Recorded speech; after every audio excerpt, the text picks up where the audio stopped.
My mom forced me to play at my sister's wedding to humiliate me, but my song erased her smile. Please stay with me as I tell you my story, and don't forget to support our channel by subscribing, liking, and sharing with your loved ones. My name is Emily Carter. I'm 25, and for as long as I can remember, I've been the shadow in my own family. My sister Amanda was the golden girl, the perfect daughter who could do no wrong. My mom, Janet, worshipped her, bragged about her to neighbors, plastered her achievements across social media. Me? I was always the afterthought, the one who was told to be useful, the one who got a pat on the shoulder instead of real praise.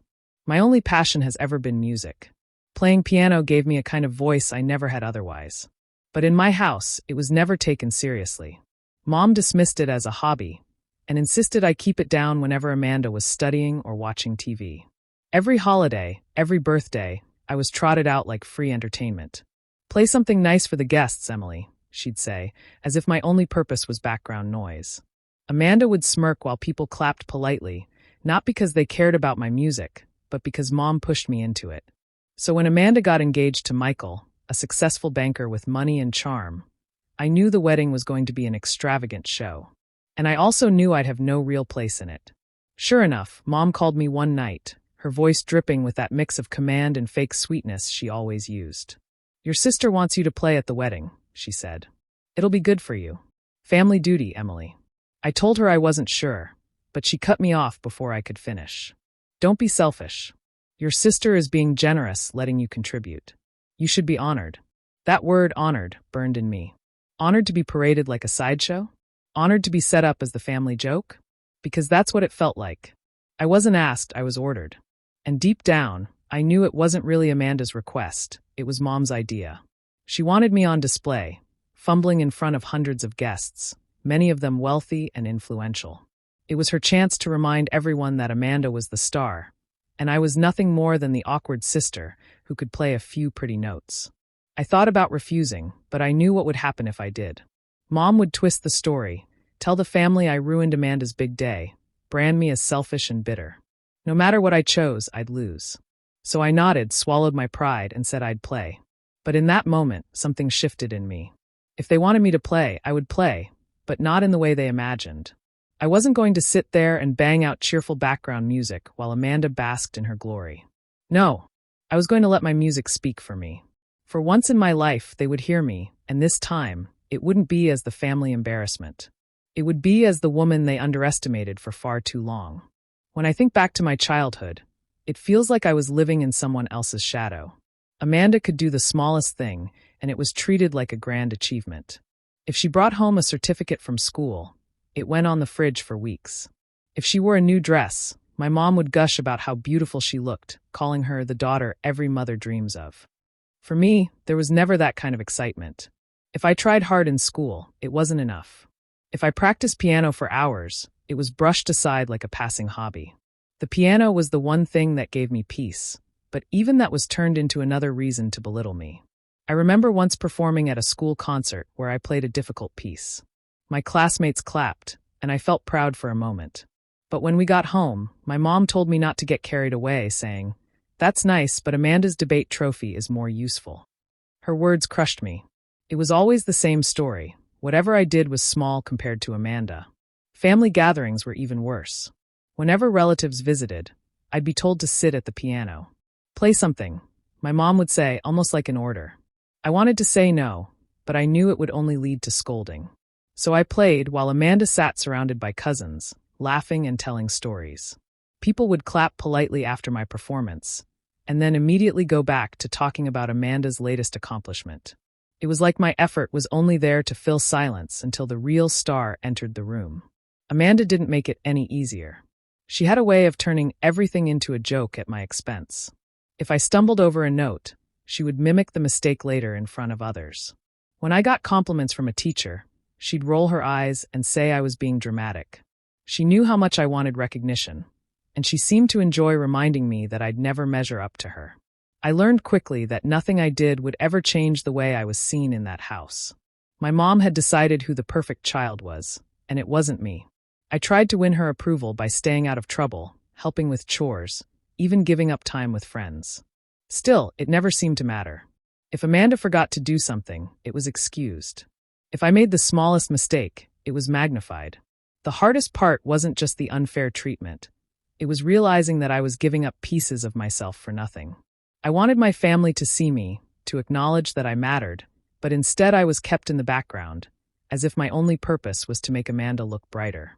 That slow burn of being invisible built up inside me, and even as a child, I knew I couldn't carry that silence forever. I still remember the day Amanda announced she was engaged. We were all sitting in the living room when she flashed the ring, and everyone gasped like they were seeing a crown jewel. My mom's face lit up in a way I'd never seen before, her voice loud and proud as she called Amanda's fiancé, Michael, the perfect man. He worked in banking, came from money, and apparently checked every box my mom had ever dreamed of for her golden child. Within minutes, she was already talking about the wedding like it would be the grandest event anyone in our town had ever witnessed. It didn't take long for the preparations to begin. My mom was on the phone constantly, calling relatives, talking to vendors, telling everyone about her daughter's fairy tale wedding. She bragged to neighbors, co-workers, and even strangers in the grocery store. Amanda, of course, loved the attention and played her role as the perfect bride-to-be. I stayed quiet, trying not to get in the way, but in that house, silence was never enough. One evening, my mom came to me with a smile that didn't reach her eyes. "Emily," she said, "your sister's day is going to be unforgettable, and you're going to help make it special." I knew instantly what she meant before she even finished. "You'll be playing at the ceremony, and again at the reception." My chest tightened. I wanted to say no.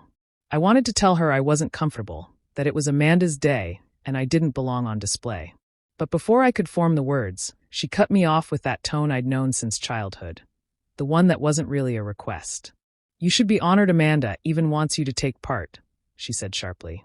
"Not everyone gets the chance to contribute to such an important event." It wasn't about music. It wasn't about giving me a role. It was about control.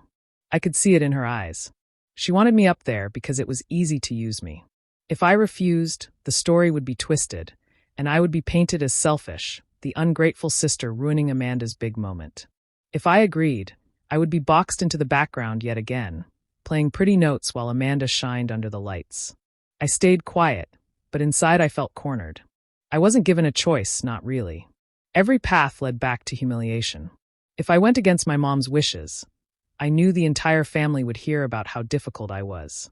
If I went along with it, I'd spend the wedding silently feeding Amanda's spotlight. That night, I sat in my room, staring at my piano. My hands rested on the keys, but I couldn't play. All I felt was a heavy weight pressing down on me. This wedding wasn't just Amanda's celebration. It was another reminder of where I stood in that family. No matter what I did, I was trapped in a role I never asked for. The closer the wedding came, the more my mom tightened her grip on everything I was supposed to do. She didn't just tell me I had to play. She started deciding every detail of how I would appear. One afternoon, she brought home a dress for me to wear. It was plain, shapeless, and a dull shade of gray that drained the little color I had. When I asked if I could pick something else, she snapped, "This isn't about you. Don't try to draw attention." I understood her message clearly. My role was to stay invisible. She even told me where I would sit once my part was done. Not near the family table, not anywhere close to the important guests. Instead, I was to stay near the back as if I were hired help. "It's better that way," she said. "We don't want people distracted." Distracted from what? From Amanda's perfect image, of course. On top of that, she dictated exactly what kind of music I was allowed to play. "Keep it cheerful," she instructed. "Nothing too serious, nothing too emotional. We don't want to dampen the mood." She spoke as if my music was a prop, just background noise to fill the silence between toasts and dances. Every word was a reminder that this wasn't about my talent. It was about controlling me, keeping me in a box. One day, while passing by Amanda's room, I heard laughter spilling out through the door. I paused, and her voice carried through, clear enough to catch. "It'll be hilarious when she messes up in front of everyone," Amanda said to her bridesmaids. Their laughter rang out, sharp and cruel. My stomach turned. In that moment, I realized this wasn't only about my mom's control. It was entertainment for Amanda too. She didn't see me as her sister. She saw me as the joke of her big day. I walked away from that door with a lump in my throat. For years I had convinced myself that maybe Amanda didn't understand how her words cut me, that maybe she was just thoughtless. But hearing her mock me so openly erased that excuse. She knew exactly what she was doing. My embarrassment was her amusement. At first, I felt crushed. I wanted to curl up and disappear, to avoid the wedding altogether. But as the days passed, that heavy ache inside me began to change. Their plan wasn't hidden anymore. It was right in front of me. They wanted me small, silent, and humiliated. That knowledge lit something in me I hadn't felt before. If they expected me to stumble and prove them right, I wasn't going to give them that satisfaction. If they demanded cheerful background music, they were going to get something else. For the first time, I wasn't thinking about avoiding shame. I was thinking about reclaiming myself. My music had always been my voice, and if they forced me to play, then I would use it to speak the truth they never wanted to hear. Once I understood what they had in mind for me, I knew I couldn't just go along with it. They thought I would sit quietly, smile on command, and play the light songs they picked out. But I had something else in mind, something I had been holding inside me for years. Back when I was younger and felt completely invisible, I started writing a piano piece of my own. It wasn't cheerful or simple. It was layered with all the emotions I could never say out loud. Every note carried the weight of being overlooked, mocked, and pushed aside. At the time, I didn't even know why I wrote it. It just came out of me one night, and since then, I had kept it tucked away, almost like a secret part of myself. That piece became my plan. If they wanted me to play, then I would play the one song that belonged only to me. It wasn't written to entertain a crowd or fit into someone else's script. It was raw, almost painful, but also powerful. I knew it would stand out from the background music they were expecting. For once, the spotlight they always kept from me would find its way to my side, even if just for a few minutes. I started practicing in the evenings when no one was around. My hands moved over the keys, steady at first, then faster as the emotions took over. Each time I played it, I felt stronger, like I was reclaiming something they had tried to take from me. Still, there was fear mixed in. I couldn't shake the thought of what would happen once they realized I had gone against their orders. My mom's anger, Amanda's rage, the whispers from relatives, all of it flashed in my mind. But alongside the fear was something else I hadn't felt before: hunger for justice. I wasn't planning to scream at them, or make a scene, or cause drama. I didn't need to. My music would speak for me in a way words never could. If they wanted me visible, then I would make sure they saw me, not as their background act, but as someone they couldn't ignore. There were moments when doubt crept in, when I thought about backing out and just doing as they asked. Life would be easier that way, less conflict, less fallout. But then I'd remember Amanda's laughter with her bridesmaids, or my mom's sharp reminder to stay out of the spotlight. That memory was enough to keep me focused.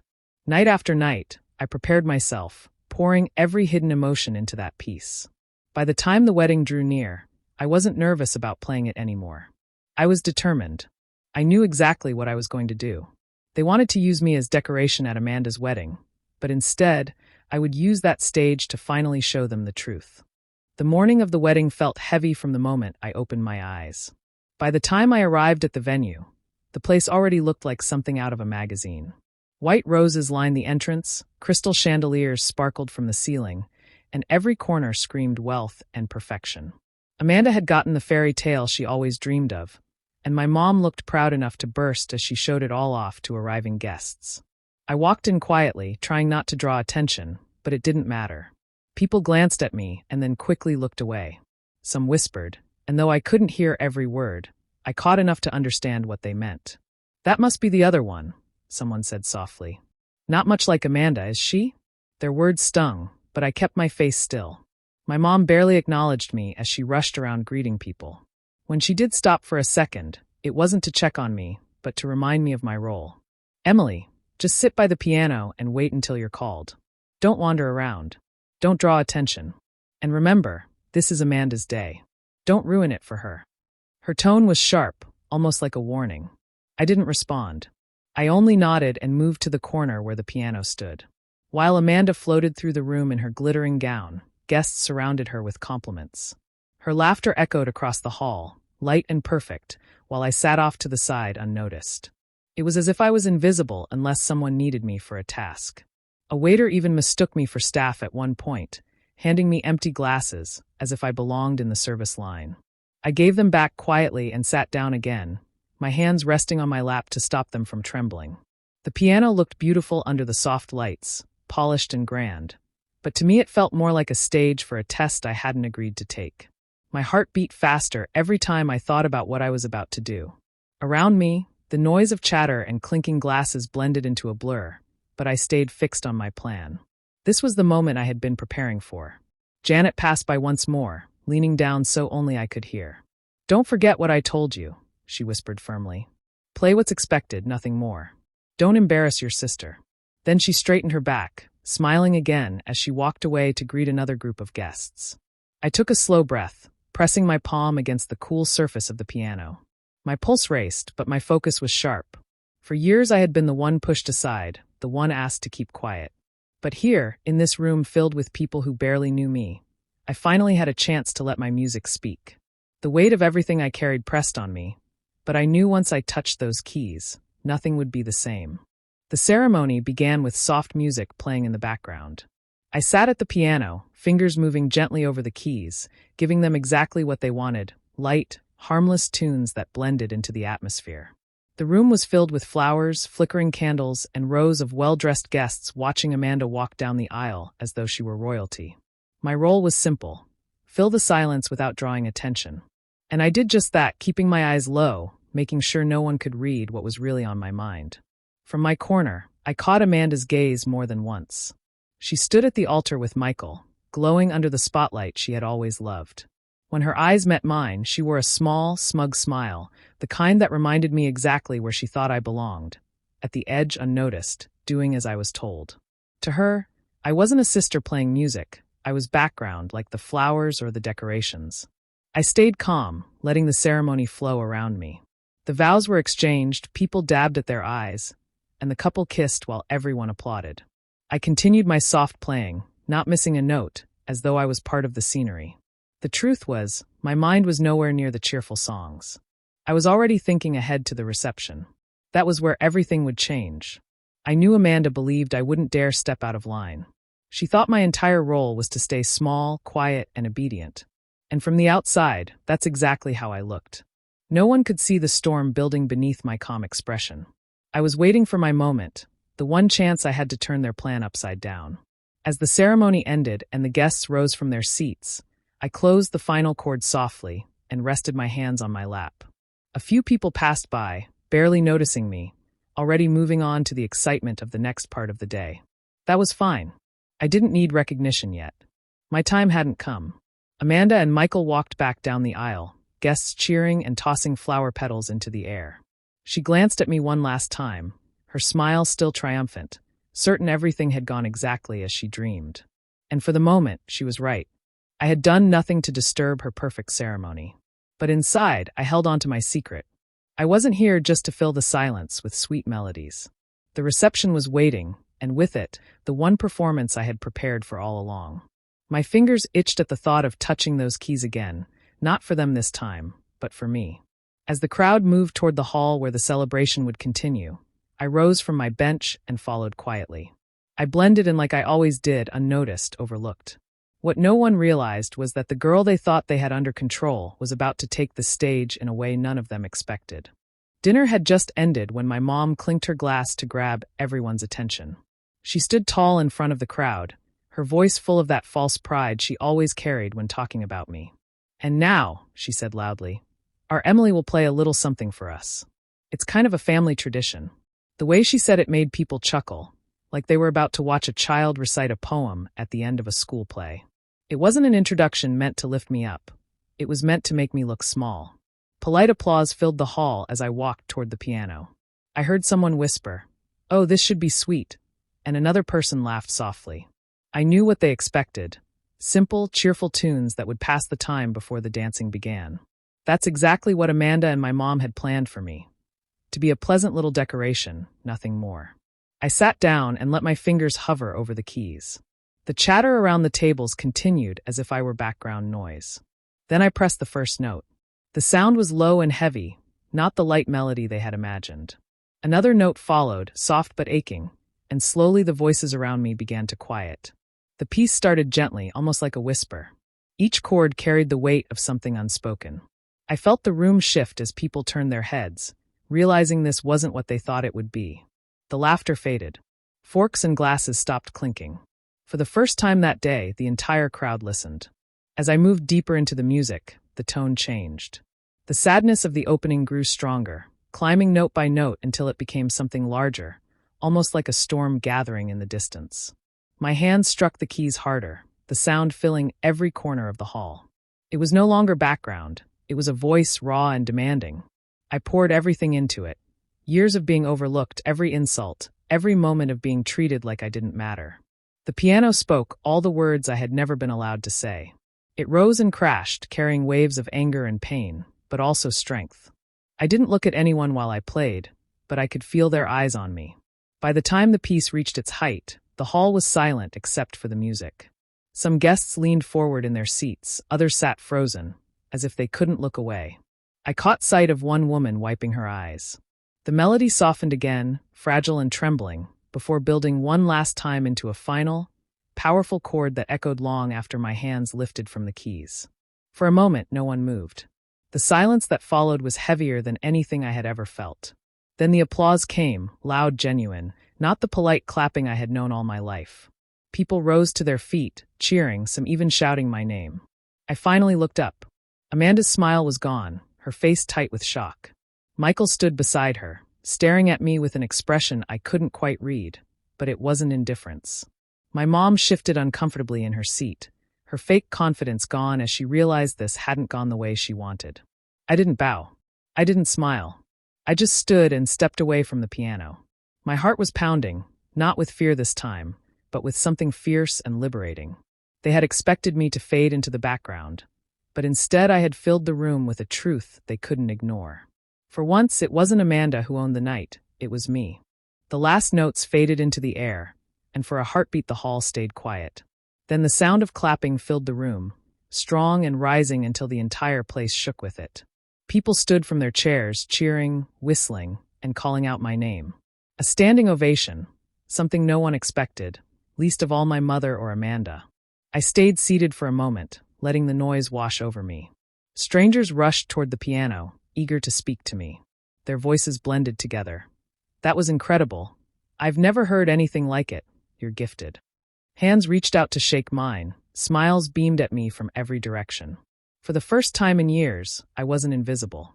I looked toward Amanda, and her face told me everything. The forced grin she wore was stiff, her jaw tight, her eyes darting as though searching for an escape. She tried to laugh, a high, hollow sound that didn't match the mood of the room. "Well, that was unexpected," she said loudly, pretending she was in on the moment. But no one cared. No one looked at her. The spotlight had shifted, and she couldn't drag it back.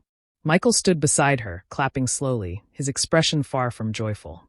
He kept glancing between me and Amanda, and I saw the unease on his face. He had been there when Amanda and her bridesmaids mocked me earlier. He had laughed then too, but now the contrast was plain. My music had left him unsettled, maybe even ashamed. Janet's plan had unraveled completely. She had wanted to reduce me to a joke, to parade me as a harmless background act, but instead she had watched the entire crowd fall under my spell.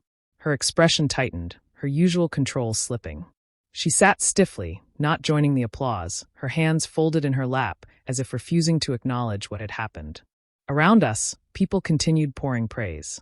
Guests compared me to professional performers, some even asked if I taught music or recorded anywhere. I shook my head quietly, humbled but also proud. Their admiration wasn't forced, it was real, and it burned brighter because Amanda couldn't hide her anger. Amanda tried to regain her footing, reaching for Michael's arm and tugging at his sleeve as if to remind him that this was supposed to be her day. But Michael barely responded, his attention still flickering toward me. That sting, more than the applause, cut through Amanda's mask. Her cheeks flushed, her smile finally faltered, and her eyes turned sharp with resentment. For years I had been the shadow beside her shine, the sister used as a comparison to make her glow brighter. But in that single performance, the roles had switched. She was no longer the star of the evening. She was the forgotten one, pushed to the side as people crowded around me. The humiliation on her face was something I didn't celebrate out loud. I didn't need to. The silence of her smile said more than words could. She wanted to laugh it off, to act as though it didn't matter, but her hands clenched at her bouquet, her knuckles white. The mask she wore was cracking, and the room could see it. Janet looked at me once, her eyes cold, But even she couldn't deny what had happened. This wasn't the story she wanted, yet she had no way to rewrite it. She had handed me the stage, and I had taken it in a way she could never control. I rose from the piano, no longer nervous, no longer small. The applause hadn't just filled the hall, it had erased the smile Amanda had worn so proudly all night. And that, without me saying a word, was enough. Backstage, the air felt heavy. Amanda stormed toward me, her dress swishing like waves, her face red with fury. "How dare you?" she hissed, her voice shaking. "You ruined everything. This was supposed to be my day, and you turned it into your little concert." I stood still, my hands folded in front of me. I didn't raise my voice, didn't try to fight her anger with more anger. I simply said, "You asked me to play. I gave you the best I had." My tone was calm, steady, and it only seemed to make her more upset. She wasn't expecting me to stand tall. She wanted me small and guilty, like always. Janet joined her, glaring at me as if I had committed the worst crime. "Do you ever think about anyone but yourself?" she snapped. But even as she said it, the sound of laughter and excited chatter drifted from the reception hall. Guests were still talking about my performance, still amazed by what they had heard. Their admiration drowned out her scolding words. Amanda's voice cracked as she tried to regain control. "They came here for me, not for you," she spat. But her bitterness only made the truth clearer. She wasn't the center anymore. She couldn't accept that, not on the day she had dreamed of since childhood. Michael stepped into the room, quiet, his eyes fixed on me for a long moment. He didn't speak, but he didn't rush to defend Amanda either. That silence was enough to cut her deeper than anything I had played. She realized then that she had lost more than attention. She had lost her shine, even in the eyes of the man she had just married. I walked past them both without a word. Out in the main hall, people stopped me again, thanking me for sharing such moving music. One woman squeezed my hand and said, "You touched every soul in this room." Another man whispered, "Don't let anyone dim that gift." Their kindness wrapped around me like a shield, stronger than all of Janet's years of belittling. For the first time in my life, I didn't feel like the family's burden. I wasn't the extra daughter shoved aside or the background act used for laughs. I was someone worth noticing, someone who had finally broken through their walls of cruelty. Amanda's day hadn't been ruined by me. It had been undone by her own cruelty. She handed me the stage expecting failure, and instead I gave them a story they'd carry home in their hearts. That night, as I sat alone with my thoughts, I realized something important. My music wasn't just notes, it was my truth, my years of pain and silence finally spoken in a language no one could twist. That was the day my song erased her smile. And for once, I wasn't the family's embarrassment. I was the one they would never forget. Do you think I did the right thing by letting my music speak for me and taking back my power? Or should I have stayed quiet to avoid more conflict? Tell me what you think in the comments. I really want to know your opinion. And if you like stories like mine, don't forget to subscribe and hit the notification bell so you won't miss the next one.